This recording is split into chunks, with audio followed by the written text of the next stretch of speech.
एक पिंगला नाम की वैश्या ने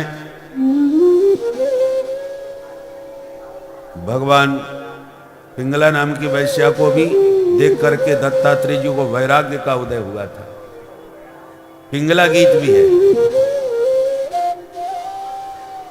एक ऐल गीत है, राजा ऐल जो उर्वशी के दीवाने हो गए थे और उर्वशी उन्हें छोड़ के भाग गई। बाद में उनको ज्ञान हुआ, रे राम राम। कोन्वगच्छम स्त्रियम यान्ति खरवत पाद ताड़िता। मेरे जैसा चक्रवर्ती सम्राट राजा, और आज काम के कारण मेरी क्या दुर्दशा हो गई कि गधे की तरह लात खाता हुआ मैं उसके पीछे भागता फिरा। खरवत पाद ताड़िता। गदही जोर से लात मारती है और गधे उसके लात को खाता रहता है, फिर भी उसका अनुगमन करना नहीं छोड़ता। वही हालत आज हम जैसे सम्राट की हो गई, काम के गुलाम बन गए हम। बहुत वैराग्यपूर्ण गीत इस राजा ऐल ने गाया है। अंत में भगवान उद्धव जी से बोले, उद्धव मेरी चरण पादुका लेके अब तुम सीधे यहां से बद्रीनाथ जाओ। वहां पर मेरे ही प्रतिरूप नर और नारायण ऋषि तप कर रहे हैं, उन्हीं के साथ रह करके तुम भी खूब सत्संग करो, क्योंकि मेरे जाने के बाद ये पृथ्वी रहने योग्य नहीं रह जाएगी, घोर कलिकाल आ जाएगा। उद्धव जी को पादुका दे करके प्रभु ने बद्री विशाल को विदा कर दिया। भगवान के विरह में शोकमग्न उद्धव जी अश्रुपात करते हुए बद्रीनाथ को प्रस्थान कर गए। भगवान अपने पूरे परिवार को लेकर प्रभासक क्षेत्र पहुंचे। शापित होने के कारण यदुवंशी उनकी बुद्धि प्रभावित हो गई शाप से। मदिरा पान करके श्रीमदानंद और मदिरा के नशे में उन्मत्त हो गए। छोटी छोटी बात पर झगड़ने लगे, अपशब्दों का प्रयोग करने लगे। झगड़ा बढ़ने लगा तो अस्त्रों का प्रयोग होने लगा। देखते देखते बड़े बड़े दिव्यास्त्रों का प्रयोग एक दूसरे पर करने लगे। ऐसा भयंकर गृह युद्ध हुआ कि 56 करोड़ यदुवंशियों में सिर्फ 4 और 5 बचे, बाकी सब आपस में लड़ मर के समाप्त हो गए। चतुः पंचावशेषता। दाऊ जी अपने दिव्य स्वरूप में परिणत हो गए। गोविंद भी एक वृक्ष की छांव में आराम से वृक्ष से टिक करके विश्राम करने लगे, एक चरण पर दूसरा चरण रखे हुए। परंतु एक बहेलिया की दृष्टि भगवान के श्री चरण पर पड़ी तो उसने मृग समझ लिया।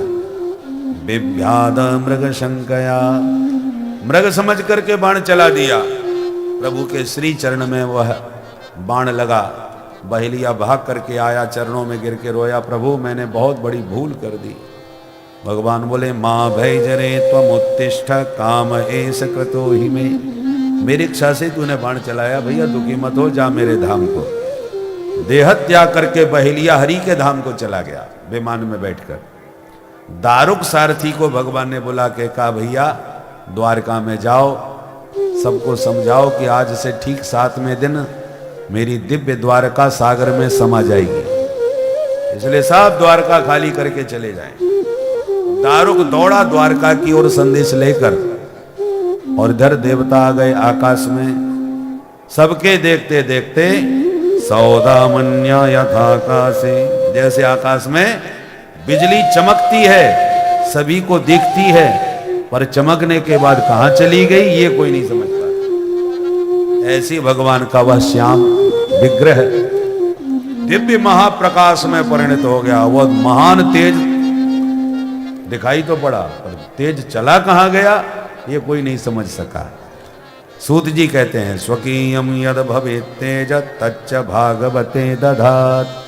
वही प्रभु का दिव्य तेज श्रीमद् भागवत में आकर के विराजमान हो गया। तेनेयम वांगमयी मूर्ति प्रत्यक्षा वर्तते हरे। इसलिए साक्षात भगवान का वांगमय विग्रह ही श्रीमद् भागवत महापुराण है। कन्हैया सामले, श्रीमद् भागवत के एक एक अक्षर भी सामले हैं। राधा रानी के रहस्य को जानना संभव नहीं है, परम रहस्यमयी है। ऐसे श्रीमद् भागवत के शब्द के रूप में कन्हैया है तो अर्थ के रूप में राधा रानी विराजमान है। भागवत के शब्दार्थ को समझना भी सबके बस की बात नहीं है। विद्यावताम भागवते परीक्षा, ये चिन्मय भगवान का विग्रह है, शब्द विग्रह है। भागवत भगवान जब कृपा करेंगे तभी उसके सही तात्पर्य को कोई समझ सकेगा। इसलिए ये उपासना का ग्रंथ है। प्रार्थना करने पर प्रभु इस ग्रंथ के माध्यम से आपके हृदय में भावों का संचार करेंगे। श्री सुखदेव जी कहते हैं, राजन भगवान के अंतर्हित होते ही घोर कलयुग आ गया। कलयुग ने अपना पैर जमाना चारों तरफ प्रारंभ किया, पर तुम्हारे सामने वो उसकी दाल गली नहीं। परीक्षित का ऐसा प्रभाव, कलयुग अपना प्रभाव नहीं दिखा सका उनके सामने, पर परीक्षित अब तुम भी चले जाओगे तब कलयुग अपना असली रूप दिखाएगा। क्या होगा महाराज? बोले दाम्पत्य अभिरुचिम। दाम्पत्य माने विवाह, वैवाहिक जीवन अपनी रुचि के अनुसार चलेगा। वर्ण व्यवस्था सब चौपट हो जाएगी। जिसने जिसको जब जहां पसंद कर लिया बस हो गया विवाह। विवाह का स्वरूप बस इतना ही रह जाएगा। लोगों की आयु परम एकदम क्षीण हो जाएगी। 20 और 30 वर्ष तक औसतन आयु रह जाएगी। 10-10 वर्ष की कन्याओं को बालक का जन्म होने लगेगा। इतनी मंद बुद्धि शक्ति सब कुछ धीरे धीरे सब क्षीण होता चला जाएगा। आयु क्षीण हो जाएगी, शक्ति क्षीण हो जाएगी, विवेक शून्य हो जाएंगे लोग। सुखदेव जी कहते हैं, परीक्षित जो जितना बलवान होगा वही राजा बनेगा। बल का मतलब केवल बाहुबली से नहीं है। बल कई प्रकार के होते हैं। वोटों का बल, तो जिसमें ताकत हो गई वही राज्य करेगा। राजाओं की प्रकृति डकैतों जैसी हो जाएगी, जो सिर्फ लूटने का काम करेंगे। प्रजा के कल्याण की कल्पना भी उनके भीतर ठीक से नहीं होगी। हमारी कुर्सी सुरक्षित कैसे रहे, बस यही उनकी भावना रहेगी। प्रजा किसी भी परिस्थिति में जाए। ऐसे डकैत प्रकृति के राजा हो जाएंगे कलिकाल में। जब चारों तरफ से कलयुग का साम्राज्य होगा तब भगवान अवतार लेंगे। कलयुग में अवतार कहां लेंगे महाराज? बोले सम्मलग्राम मुख्यस्य ब्राह्मणस्य जितात्मनः भवने विष्णु यशसः कल्कि प्रादुर्भविष्यति। आपके उत्तर प्रदेश में मुरादाबाद जिले में संभल नाम की एक तहसील है। वहां पर एक विष्णु यश नाम के उच्च कोटि के ब्राह्मण की परंपरा चलेगी, और वो विष्णु यश ब्राह्मण के घर में भगवान कल्कि के रूप में अवतार धारण करेंगे। बोल कल्कि भगवान की। कल्कि भगवान का श्याम अंग होगा, श्वेत घोड़ा होगा, हाथ में तलवार होगी। उनके श्री अंग से इतनी दिव्य सुगंध निकलेगी कि उनके सुगंध को ग्रहण करते ही व्यक्ति की बुद्धि सात्विक होने लगेगी। और जो सुधरने वाले नहीं हैं, जो महातमोगुणी हैं, उन दुष्टों का कल्कि भगवान संहार करेंगे। और तब कल्कि भगवान की कृपा से सतयुग की प्रतिष्ठा हो जाएगी। कलयुग के बाद सतयुग आ जाएगा। कलयुग की उम्र 800 वर्ष की जब शेष रह जाएगी तब कल्कि भगवान अवतार लेंगे। उम्र कितनी है? बोले 4,32,000 वर्ष की उम्र है कलयुग की। उम्र कितनी बीत गई? बोले 5,220। अभी कलयुग का श्री गणेश ही हो रहा है। कलयुगे कलि प्रथम चरणे, पहला चरण है ये तो। पहले के बाद द्वितीय तृतीय, और जब चौथा चरण आएगा, चारों चरणों से कलयुग पूरी तरह प्रभावशाली बनेगा, तब कल्कि भगवान अवतार लेके इसका निग्रह करेंगे। सुखदेव जी कहते हैं, परीक्षित अब तुम बताओ क्या सुनना चाहोगे? परीक्षित बोले 7 दिन पूरे हो गए, आज आप भी चले जाओगे और हम भी मर जाएंगे। आज ही हमको तक्षक डस लेगा।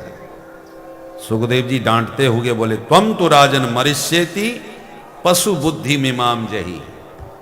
इतनी कथा सुनने के बाद भी कह रहे हो कि मैं मर जाऊंगा। तुम्हारी ये पशु बुद्धि अभी समाप्त नहीं हुई। जो मरेगा वो परीक्षित तुम हो ही नहीं, और जो वास्तव में तुम हो वो कभी मर सकते ही नहीं। ईश्वर अंश जीव अविनाशी, चेतन अमल सहज सुकरा। आप ईश्वर के अंश हो। ईश्वर अविनाशी है, तुम भी अविनाशी हो, और अविनाशी हो करके मरने की बात कर रहे हो। ये पशु बुद्धि का परित्याग करो। घड़ा फूट जाता है पर घड़े का आकाश नहीं नष्ट होता। मिट्टी का घड़ा था, फूट गया, घड़े की मिट्टी मिट्टी में मिल गई और घटाकाश महाकाश में मिल गया। ना आकाश नष्ट हुआ, ना मिट्टी नष्ट हुई, बस अपने अपने अंशी में समा गए। मिट्टी, घड़ा जो था वो मिट्टी का अंश था, और घड़े के भीतर जो आकाश था वो घटाकाश नाम से कहलाता था, वो आकाश का अंश है। जब घड़ा फूटा, मिट्टी का अंश मिट्टी में और आकाश का अंश आकाश में मिल गया। ना आकाश नष्ट हुआ और ना घड़ा नष्ट हुआ। घड़े का जो नाम था घट, वो नष्ट हो गया, पर घड़ा नष्ट होने पर घड़े की मिट्टी थोड़ी नष्ट हो गई, मिट्टी तो पृथ्वी में मिल गई। ऐसे ये शरीर रूपी घड़ा है, इसमें आत्मा के रूप में आकाशवत आप विराजमान हो। आज जब शरीर तुम्हारा नष्ट होगा तो जो शरीर में पंच तत्व हैं वो अपने अपने महाभूतों में मिल जाएंगे। पृथ्वी पृथ्वी में, आकाश आकाश में, जल जल में, वायु वायु में मिल गई। तो मरा कौन? जब यह ज्ञान कराया तब परीक्षित गदगद हो गए। सिद्धोस्मि अनुग्रहीतोस्मि। महाराज आपके वचनों ने मुझे मेरा स्वरूप समझा दिया। अब लाखों तक्षक मिलकर के भी काटें तो मुझ अविनाशी का कुछ नहीं बिगड़ने वाला। ये सुनकर के सुखदेव जी प्रसन्न हो गए। परीक्षित ने पूजन किया। पूजित होते ही सुखदेव जी तत्क्षण अंतर्धान हो गए। बोल सुखदेव भगवान की। जगाम भिक्षु भी साकम नर देवेन पूजितः। सुखदेव जी अंतर्हित। अब तक्षक नाम चला, वेश बदल के परीक्षित तक पहुंचा, शरीर को डसा, परीक्षित का देह भस्म हुआ। परीक्षित पहले ही जीवन मुक्त होकर के भगवान के चरणों में अपना चित्त लगा चुके थे, इसलिए देह भस्म हो गया और परीक्षित पहले ही भगवान के श्री चरणों में पहुंच गए। पर परीक्षित के पुत्र जन्मेजय ने सर्पेष्ट यज्ञ किया। आस्तिक मुनि ने, बृहस्पति जी ने समझा बुझा करके उस यज्ञ को शांत करवाया, सर्पों के प्राणों की रक्षा हो सकी।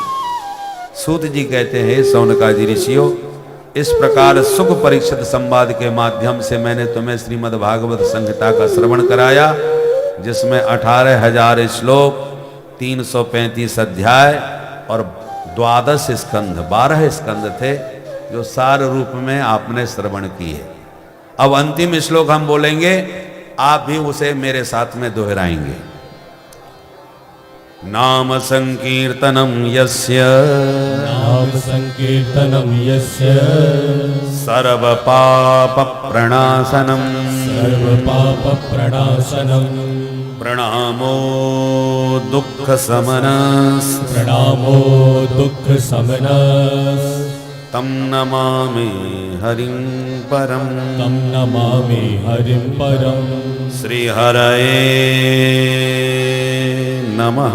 श्री हरये नमः। ये श्रीमद् भागवत का अंतिम श्लोक है, जिसका तात्पर्य है कि जिन प्रभु का नाम संकीर्तन जीव के समस्त पापों को ध्वस्त कर देता है, ऐसे श्री हरि के पाद पद्मों में हम सब मिलके बारंबार प्रणाम करते हैं।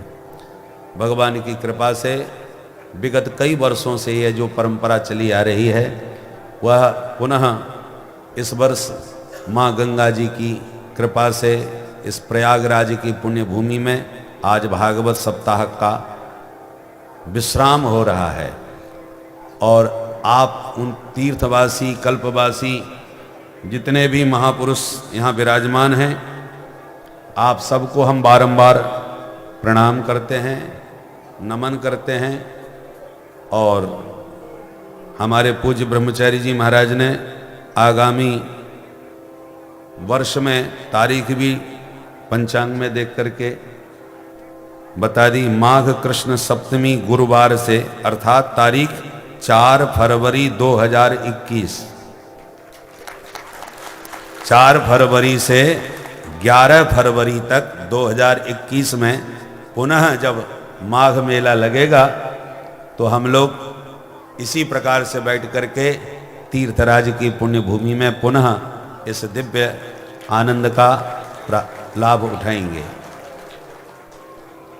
तो ये तो रही भविष्य की आगामी तारीख, जिसके भाग में जैसा होगा। ये संसार का चक्र है, परंतु हम तो आप सबको बार बार धन्यवाद देते हैं। सबसे पहले तो हम उन महापुरुषों को जिन्होंने ये परंपरा की नींव स्थापित करी, ऐसे पूज्य ब्रह्मलीन श्री रामलोचन स्वरूप ब्रह्मचारी जी महाराज के पाद पद्मों में प्रणाम करते हैं, जिनका चित्र के रूप में आप दर्शन कर रहे हैं व्यासपीठ पर। इस महान विभूति की कृपा से ही यह संभव हो सका कि सुंदर बाड़े में हम लोग, विशेषकर मेरे ऊपर तो विशेष अनुग्रह हुआ कि हमें तो मालूम ही नहीं था कि इतना सुंदर आनंद यहाँ आता है। और पूज्य ब्रह्मचारी जी महाराज की कृपा से एक बार ही नहीं, आज अनेक दशक बीत गए, जिसमें हमें बार बार आकर के अपनी वाणी को पवित्र करने का और आप जैसे साधु साधकों का दर्शन करने का सौभाग्य प्राप्त हो जाता है। सच्चाई यह है कि हम यहाँ कथा कहने नहीं आते, बल्कि आप सबका आशीर्वाद पाने के लिए आते हैं। यहाँ पर बड़े बड़े तपस्वी कल्पवासी बैठे हुए हैं, एक से एक विभूतियाँ यहाँ विराजमान रहती हैं जिनका पता नहीं चलता। बाद में कई महात्मा लोग मिलते हैं कि हम आए थे, वो कथा सुने थे। हमने कि महाराज कब? बोले वो भीड़ इतनी ज़्यादा थी इसलिए हम आगे नहीं गए, पीछे बैठ करके सुन लिए। तो बड़े बड़े तपस्वी और बड़े बड़े विद्वान महापुरुष, पता भी नहीं चलता, मंच तक तो आना उनके लिए कठिन हो जाता है। यत्र तत्र कहीं भी गंगा जी की रेती में बैठ करके आराम से कथा सुनते हैं, इसलिए यहाँ दिखाई नहीं पड़ते महापुरुष, एक से एक विभूतियाँ यहाँ विराजमान होती हैं। उन सब का दर्शन और आशीर्वाद का सौभाग्य इस पीठ से हमें प्राप्त हो जाता है और हमारे साल भर की बैटरी चार्ज हो जाती है। और इस बार तो YouTube के माध्यम से दूर दूर तक भी लोगों ने इस कथा का लाभ लिया। और YouTube में सबसे बड़ी विशेषता ये है कि कथा सुरक्षित हो जाती है। जब भी जो सुनना चाहे प्रेम से, आप एक दिन नहीं आ पाए, सुबह नहीं आ पाए, शाम को नहीं आ पाए, तो घर बैठे भी आप खोज करके उसे सुन सकोगे। इसलिए ये भी विशेष लाभ आपको प्राप्त हुआ। और अब उस परंपरा का जो निर्वाह कर रहे हैं हम ऐसे आदरणीय पांडे जी जो कलकत्ता से पधारे हैं, और हमारे श्री शंकर दयाल जी, गुप्ता जी, शंकर लाल जी। अब लाल और दयाल में थोड़ा हम भ्रम हो जाता है। शंकर जी हम तो इतना जानते हैं, और शिव जी से संबंधित हैं सबके सब हैं। शंकर जी, और वो भी काशी, तो काशी में शंकर जी का ही वास है। और हमारे सर्वेश्वर जी महाराज, ब्रह्मचारी जी महाराज हैं, तो भगवान तो विश्वनाथ हैं, सर्वेश्वर हैं। तो ऐसी ये तीर्थराज प्रयाग की ये त्रिवेणी जो बैठी है, इस त्रिवेणी की वजह से इस त्रिवेणी का आनंद हम लोग ले रहे हैं।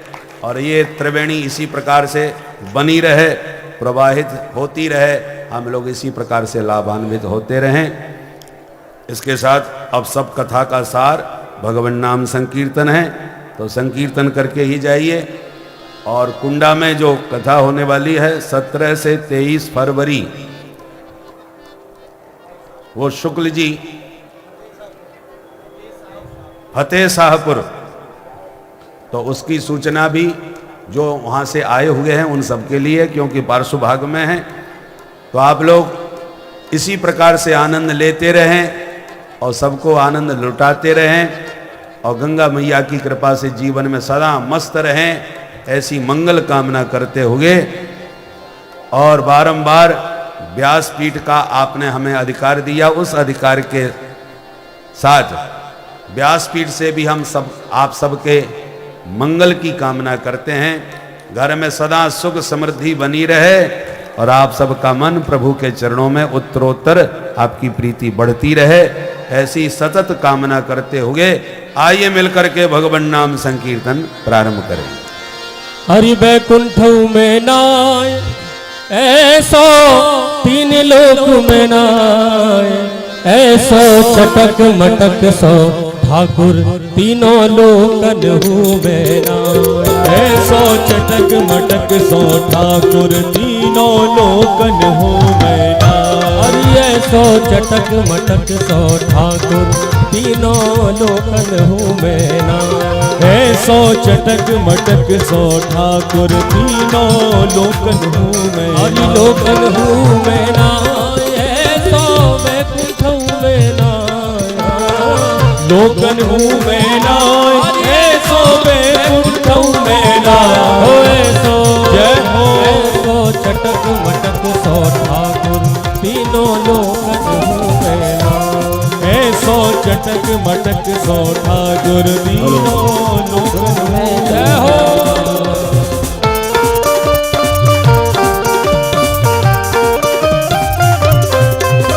वृंदावन बिहारी लाल जय हो।